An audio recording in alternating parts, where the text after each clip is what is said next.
Thanks for joining us. I'm really excited because we have Eric Watson on today, as well as Shanshu Vampire, YB. Haven't heard you for a little while, YB.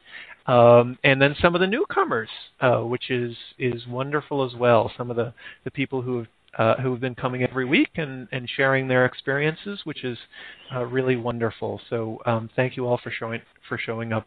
You are what makes this a special event. While we are talking about a book, you don't have to have read the book in order to participate. So the book today, as it's been, is Pathways to Pain Relief. And we're kind of spanning two sections, one on childhood experience and one on current stressors. And there is, in fact, even a section entitled, or which discusses how the stress that we face are often a mix of current stress and childhood events, where faced with the death of a loved one, or a loss of physical ability, anyone will have stress. But the impact that it has on you and the way that you experience it will be different depending on what your childhood experience is. I think the locus classicus and point of departure for this whole section in Anderson and Sherman is the quote on location 1637, the one that you utilized before on the wiki, on the forum, where Sherman is generalizing about all of these people, Rachel, Alex, Isabel, and he's saying, again, the responses to terror are manifold. Some rearrange the deck chairs on the Titanic, others whistle a happy tune, and then there are those people who fortify themselves with drugs or alcohol, while others develop TMS. And all of these people are facing the terror of extinction. Rachel, the death of a child, Alex, the possibility of a tumor in his sinuses, and Isabel going down to register for Social Security. And that's the common link in all of this. But I think the point I made on the forum was that TMS is like a distant early warning system that kicks in as you get closer to terror, which involves biological extinction. And I see the case of the German soldiers at Stalingrad who were dying in droves. And when they did autopsies, nothing was the matter with them. What had happened was that their metabolism had shut down in the face of terror. And that's the final end of the spectrum with TMS. TMS is the beginning stage. It's a warning about what happens when you're faced with overwhelming terror for too long of a period of time, biological extinction. And all of these people were glimpsing it. One in the death of a child, another simply from registering for Social Security, which brings up a case on the forum, a lady in there who's just turned 65. And my own case, it resonated what was going on. Going back to the three cases, so there was Rachel, whose daughter, this is a kind of a heartrending story. Her daughter had leukemia, and she saw her die before her eyes, and there was so much uncertainty. She had to watch her daughter read the last rites 3 times, and the grief here just overwhelmed her ability to cope, but she kept plodding forward. Just not processing it all. But when the funeral came, that was when her TMS flared up and prevented her from going to the funeral. So that's the first example. That's Rachel. Then there was Alex, who had a cancer scare. He had a problem, I think, in his jaw, maybe. Sinuses. There we go. Thank you. Yeah, and he elected to sit and wait for the test results rather than going home and facing the uncertainty. And so he began to develop TMS symptoms right there in the waiting room. And then he felt if he called his wife, he would demonstrate weakness, and that only intensified the response. Right. Wow. But and then his TMS came in. Was someone about to say something? Oh, I just said, wow. This is Eric. I'm listening. Good to hear. Good to hear. Anyway, so but then his TMS came in, and that gave him a reason, an acceptable reason, where he could call his wife and get the consolation that he needed for the intense physical pain that he was feeling. So in some sense, that was acting, as Bruce said, as a defense mechanism, where he was able to get what he needed. And then there was Isabel, who was just turned 65, and she was perfectly healthy before turning 65. And then she had to register, I think, for Social Security, and that brought on, it was tough because she felt invisible. She felt, I think, for her, attaining that age felt like she was being put out to pasture, that she didn't matter anymore. And that's how she experienced that. Getting older is tough on anyone, but different people experience it differently based on their past experience. Like Eric, you were mentioning earlier, Walt, and he's handling it very well, right? The stress of growing older. Correct, and Walt, as he was in pain, he really didn't realize that it was something from like 50 years prior, or 40 years prior, and with his mom. So when he realized that, and when he put that down in the journal, and it just, actually as he was writing about it, and as he put it in the journal, he didn't even realize he was holding that as a repression. And then when he put it down on the journal, it came to light. It came to his consciousness, and it relieved a lot of pain from him. At first, he hurt and cried, but it relieved a lot of pain. I've had something similar. I'm going to be 65 next month, and I'm actually looking forward to it because Medicare is kicking in, and I've got crap wrong with me, and I can't afford to seek medical help without that. So, I am a high energy person generally speaking, but lately I've been down. But for me, it was when my father died. My father died about in 2005, and he committed suicide. And when I finally found him, he was in a decomposed state, and I moved. I'm living in Florida, and I moved here from California to take care of him, and he never called to say that he was whatever, but he did tell me he was going to commit suicide, and I never processed it because I have nobody to talk to. I have no family. That was my last family. I have no family at all, and so I feel very alone. And that's me on the...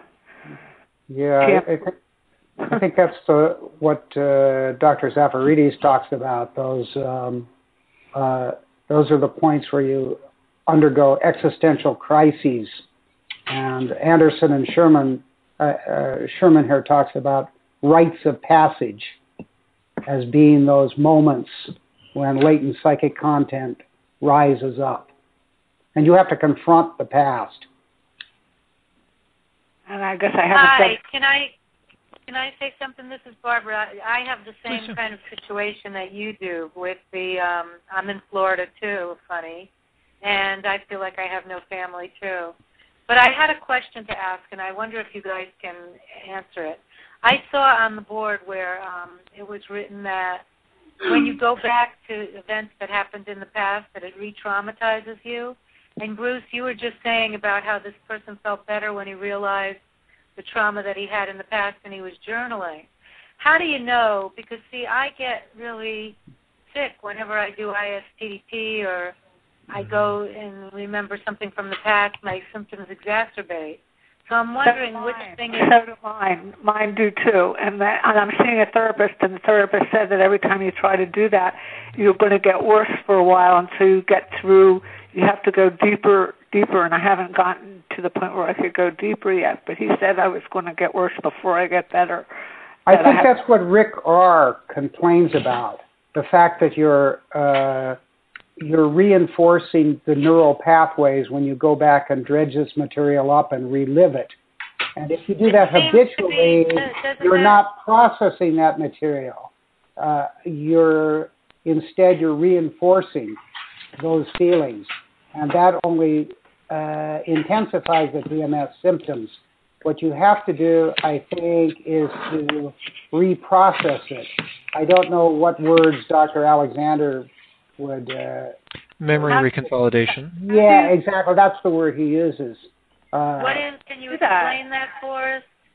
So memory reconsolidation happens, this is my perception, and I haven't finished the book. I have listened to, there's a thread on the forum where they talk about the shrink wrap podcast where the person who is promoting this idea was interviewed, Bruce Ecker. Anyway, I had listened to that. The impression that I get is that the most important step is when you re-experience the old emotion and you're re-experiencing the emotions that brings up, you want to re-experience in comparison a positive emotion. So you can teach yourself that the thing which brought you pain, that your trigger, isn't actually so scary because you can take a more positive, make a more positive association with it. I think that a good tool for this is Peter Levine's work. So Peter Levine is the guy who invented something called somatic experiencing. And he started by looking at animals and their stress response and how they experience trauma, and he really focuses on trauma. And it sounds like what you're describing are very, very traumatic experiences. And the problem here is that when you bring up these traumatic experiences in hopes of discharging them, that you get re-traumatized, and that's a problem. So if I remember from somatic experiencing, you can read his book. His most famous one is Waking the Tiger. And Matthew N.J. swears by it. You can ask him. He's actually the guy who organizes the chat room. And Bob Evans also swears by it. Fran Anderson, the woman, the co-author of Pathways to Pain Relief, and another one of the Sarno psychologists, also recently gotten a multi-year degree from Peter Levine's Somatic Experiencing Institute. But one of the tools that Peter Levine uses, which I think might be helpful, sorry? It's called Winking the Tiger? Waking, as in waking it up. Oh, Waking the Tiger. Okay. Yes. Well, there's two tools. The first is you pay attention to your body and you develop an awareness of the emotional states that you're in. Shanshu Vampire may be able to comment on this, but emotions are very much physical phenomena, and if you pay attention to how you feel, what you're feeling as you're doing the emotion, that can help. Alan Gordon, I think, talked about that in one of the earlier webinars. He had people focus on, okay, as you talk about that, as you journal about that, as you remember that, how do you feel that in your body to develop that somatic awareness? So that's maybe one tool. I wouldn't by any means consider myself an expert on this. Another tool would be what I think is called pendulation, where you develop a reassuring and soothing thought, and then like a pendulum, you can swing back and forth between the traumatic thought, the re-traumatizing and scary thought, and the more positive one. And that, I think, reminds me of the memory reconsolidation thing, because once you've figured out what your reassuring thought is, when you go to the trauma, you can say, okay, I need to feel in control again. I'm going to go to the reassuring thought so that I know that I can, so that I feel in control, and so that I just feel more confident and am able to confront this loss of my parent, and grieve it without becoming overwhelmed by it, where I can be mindful of it without being consumed by it. So Those are some techniques. But whenever you're in a situation and you feel like your journaling is bringing stuff up, I'm really glad to hear that you're working with a therapist, because I think that a therapist is exactly what you need to be able to you could use the word of titrating, to slowly add the emotions in. So anyway, that was my very esoteric kind of or take on it, or academic take on it. Does anyone else want to share their experience of dealing with overwhelming emotions? Well, to summarize what Peter Levine talks about in a more mundane fashion, in a biological fashion, what he noticed was that animals, like animals that are preyed on the African belt, when they're chased by a lion, will go into a freeze response. They'll go into a freeze response where they'll lay there and play dead. And this gives them an opportunity, if the predator loses attention or interest in the prey, to get up and run away. And they're able to shake off this trauma because they're more in touch with their primal biology. They don't have that prefrontal cortex that we have, that once it's turned on, keeps us in that traumatized state. Now, how you reconcile the prefrontal cortex with the limbic system, I guess that's all part of the practical therapy that Levine has developed. But what he wants you to do, what he wants his patients to do, is to be able to shake that off. He has them shake off that trauma almost physically, viscerally. And that goes along with what Howard Schubner is talking about in terms of the concept of mindfulness. And it parallels, ISTDP, where you move from the experience of the emotion through shame and guilt to compassion for yourself. And that's part of that same process, or it parallels it. It does the same kind of thing of allowing you to integrate or process that emotion onto another level. It's interesting how all of these therapeutic techniques parallel each other and perform some of the same functions, although in different roundabout ways. That's just my two bits. Anyway, I just wanted to get back to Levine because he talks about shaking off therapy as shaking off trauma as a very physical process, which of course would begin with the kind of mindfulness that Howard Schubner advocates, where you are able to locate consciousness in the different areas of your body and see how your body is feeling. Does anyone else have anything to add to that? I think you need to learn to build a state of courage before you go into See, when my mom passed like 10 years ago, I was there and I saw it, and it traumatized me, and I couldn't ever get that picture out of my head, and I didn't want to face that picture of what I saw. And this is Eric Watson, anyway. Yeah, but anyway, I know. Okay. But I didn't want to ever see that picture, and what I had to do was I had to build a state of courage. And when I say state, it's changing from that scared, hurt state, thinking of a time that, going completely away from your mindset and going into a time that everything was so beautiful and great, and go into that state. And when you get into that state, then try to face it and look at it, and it can help. My problem is with my father that I don't remember a time that everything was so beautiful and great, because he was also very abusive. I used to get beaten up all the time and I was always being put down. So there's a big love-hate relationship, and I have a lot of anger and rage on top of the trauma.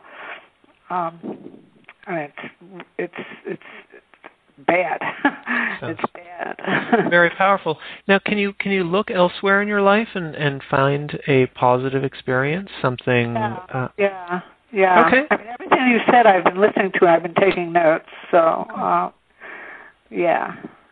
So that other positive feeling elsewhere in your life is a resource which you can use and you can draw on when the journaling gets too intense and overwhelming. You can just bring yourself back to that.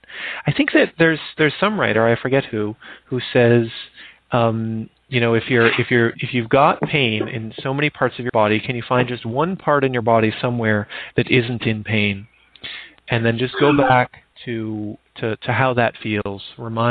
Take your attention there to remember, a place in your body which isn't in pain. And I think you can do the same thing with your experience when you're journaling, to do that pendulation. That's a good idea. Good. Yeah, that helps. I'm writing this down. Okay. I believe that was Steve Ozanich that said that. A wise man. Yeah, I know what you mean, Eric, about those last things. I remember seeing my dead father's face, or my dying father's face, imprinted in my mind for weeks afterwards, every time I would close my eyes, the last time I'd seen him. And it's very interesting, the face came back to me on his death anniversary when I was looking at a dog's face. And then I realized he had beaten a dog in front of me when I was 6. It was, wow. I think that was actually tied a lot of ends together. Yes. The early childhood trauma, the death of my father, that was a very integrating experience because I had a lot of dreams at that time. But I know what you mean about those last impressions of a superego's face. It brings back everything, doesn't it? The whole life that you've shared with them is summarized in that last image. Yes, you look at it, you see that last image, and all of a sudden, just that whole experience overwhelms you again. And the whole time you're trying to not think, the more you try not to think about it, you can put it on the back burner, sort of say. But every now and then, it'll always come back to you, and it'll just haunt you. And I don't know how the other guys. I think everybody leads to the same. When it comes to reconciliation, I believe we're all going to the same way, to the same outcome. And what I did, do y'all want to know what I did for the reconciliation? Sure, yeah. Yeah, okay. Sure. Okay.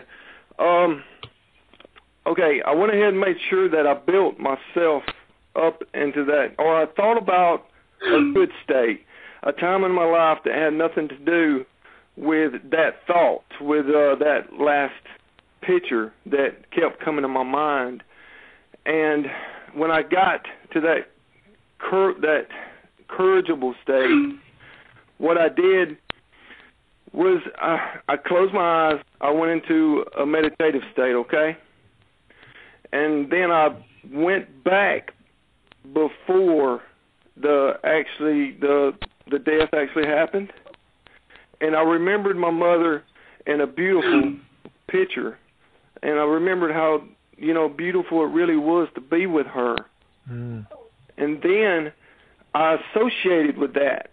And then when I, came back up through time, and I didn't, and that picture that was haunting me for so many years, when I came back up through time, it just killed the charge to it. Does that make sense? If there's any questions, I'll answer them. It's called timeline therapy, is what I just talked about. Yeah, I'm going to try that. It sounds like that would help.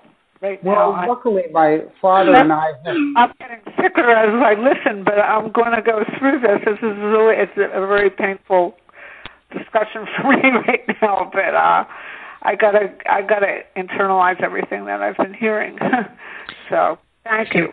Well, if you do need to take a break, you can always do that. I know when Dr. Anderson leads talks about or in her talk in Los Angeles at the conference there, if I remember correctly, she was very careful to guide people to be aware of what they're feeling and to take care of themselves. So even now, in Alan Gordon's webinars, he always says, pay attention to where you are right now and value that and say, okay, if you need to right now, hang up the phone and say, okay, this is all I need, then do that to take care of yourself and kind of give yourself the reparenting that you deserve. So I encourage you to do that if that's what you feel and only know that what's right for you. I'm almost there, but I'm gonna stick it out a little bit more. I may do that. Glad to hear it. Luckily for me, my father and I reconciled on his deathbed, and he told me he had been quite abusive like your father, and he told me that it didn't need to have been that way. And when we were sitting next to each other, he in the bed and me next to him, it was just like when we had been fishing when I was 15 out on Saddlebag Lake. It was like it used to be when I was young and he was young. It was quite an emotional experience, you might imagine, because time stood still. Luckily, I had that with him. We got a chance to iron things out. But if you don't, then it leaves a lot of residue later on, no doubt. Yeah. This did. It was hard to reconcile the end with some of the stuff that had gone on in between. But still, that's a really important thing to do with your relatives, I think. Yes.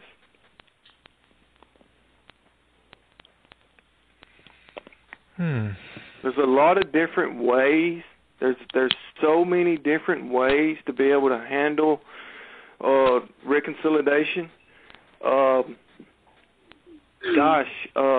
So many different ways. And the main thing we have to do is like Forrest said a little bit ago, and like Bruce was mentioning there, is we have to remember, try to somehow get some kind of good memory there. I think somebody else mentioned that there was never a good memory. And with those memories, with the people that I help, there's another form that you can just take the charge out of it completely without having to go through. I think that's for another talk.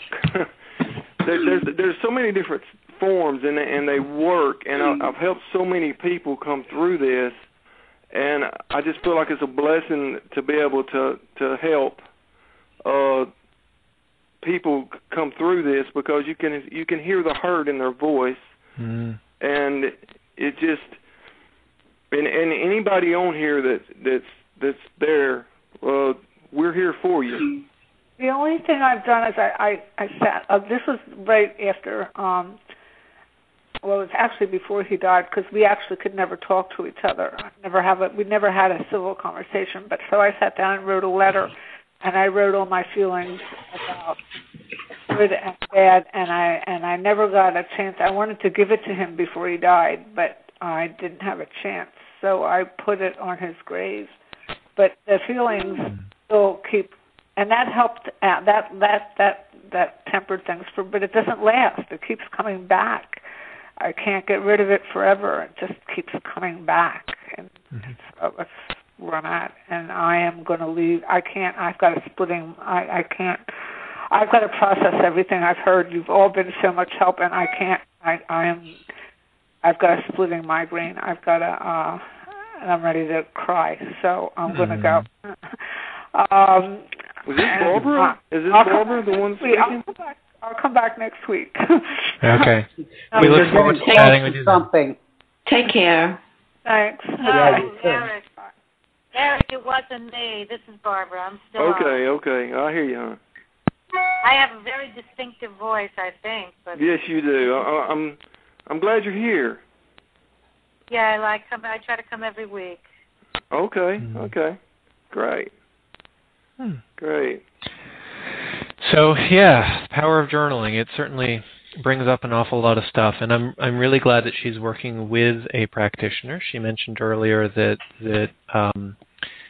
she found someone. I had given her a list of practitioners who work via Skype, and so I think that's super important when you're dealing with these powerful, overwhelming emotions. It's super important to have someone who can provide more one-on-one service and who's trained and can help ensure your safety. So I think that's a good thing and an important thing. Well, let's keep going. Yeah. So we talked about. Does anyone else want to jump in? Process what we've talked about so far. Was it scary for anyone to? This is Barbara. Hey, Barbara. I know you guys touched on fear. I think fear is my biggest problem.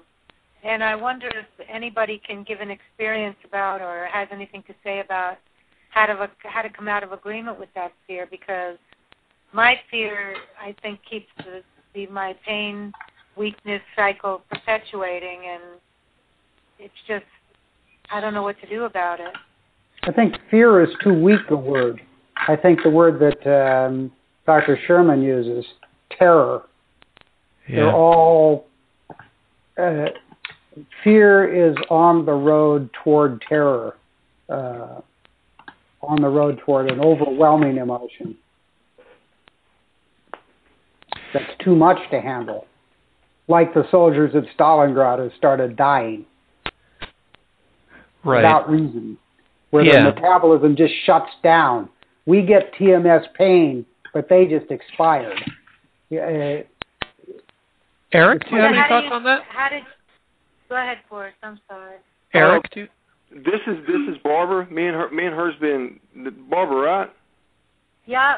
You my buddy? Okay. Yeah, me and her's been working together over the phone, and I told her that the next time we spoke that I would like to do a timeline therapy with her. It actually takes a good hour to get through it, and that's the only way I would know to get her through this fear. She didn't know what it consisted of, and I told her, and she didn't know if she could face that. But it's actually it's actually breaking the fear, the charge of the fear away. It's really it's reconsolidation. That's what it is. It's you just take the negative charge out of the fear. But it's something that would take me over an hour to do with a person. Okay, so something for us potentially to Google, those who are interested in that. I'm going to be honest, I feel like a lot of us on the forum do struggle with anxiety or fear or terror, and it is a challenge. I know for me it's interesting to watch how this progresses over time. I see people solving it. I don't know what the magic bullet is that allows people to do that. Barbara, if I remember, a lot of your anxiety comes from health concerns, right? It comes from your TMS. And well, the concerns are that I have to have somebody take care of me, and I have to have aides 24 hours a day, and I don't have a family member to do it, and so I'm alone in the house with the aide, and that causes me great terror. Yeah. And I think that's why I'm not getting well, because I don't know how to reconcile the terror. I guess terror is the right word. But with those of us who have TMS, we don't exactly feel our feelings properly. That's the issue. We put our feelings into the pain in our body. Right. So I think that my situation is so severe because of this degree of terror I have. Well, and I think Sherman talks about that very eloquently in the book, Pathways to Pain Relief. He talks about it as a body language. He talks about us expressing our fears in a physical way, much like before we have linguistic abilities, before we can speak it in language. When we're children, toddlers, we'll throw a tantrum. And in some sense, TMS is like the body throwing a tantrum because it doesn't know how or is too afraid to express the powerful emotions which might come up. We saw that, I think, earlier in the call. And in particular, with the two stories that we covered for this week, we had Rachel, whose daughter had leukemia. She couldn't deal with the powerful emotions that brought up because that is so scary. And I think that Enjoy in the chat room. By the way, if people hear those sounds, those are people in the chat room. We're having a nice discussion in the chat room. I thought that was a UFO running through the phone. No UFOs. This is just my opportunity to remind people to turn your speakers off. We have enough people on the call today that it'll be tough to get everyone, but I encourage you to turn your speakers off on your computer so that we don't all hear that, and also to go to tmswiki.org/chat so that if you aren't, perhaps, since only one person can talk at once, if you have something else that you want to add, you can do that there. Anyway, earlier Nina highlighted this point, which I thought was very interesting. She talked about how for Rachel, the one whose daughter had leukemia and died, and then she got ferocious TMS on the day of the funeral. It was there to protect her. It was there to say, "Hey, I'm not quite ready. I need a little bit more time to process this. I can't go to my daughter's funeral right now." Alex. It was also protective for him. He wasn't ready to face the fear. He needed some soothing, and the TMS got him that. Sorry? I think that Dr. Sherman says at the end of the Rachel episode where she was confronted with her daughter's death and developed TMS, Dr. Sherman comments about TMS and her TMS and says, like a brownout, Rachel's physical pain was a temporary emergency measure taken to ward off an even greater catastrophe without having to shut down her power grid completely. I think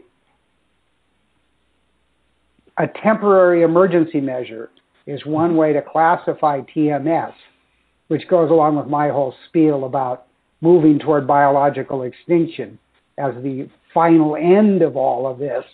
You're just getting a hint of it with TMS. But and Dr. Sherman uses such powerful language. It does have this, oh my God, these emotions are so powerful, they will destroy me, because that's how it felt back when we were children, this aspect, like the example you gave in Stalingrad. Was it Stalingrad?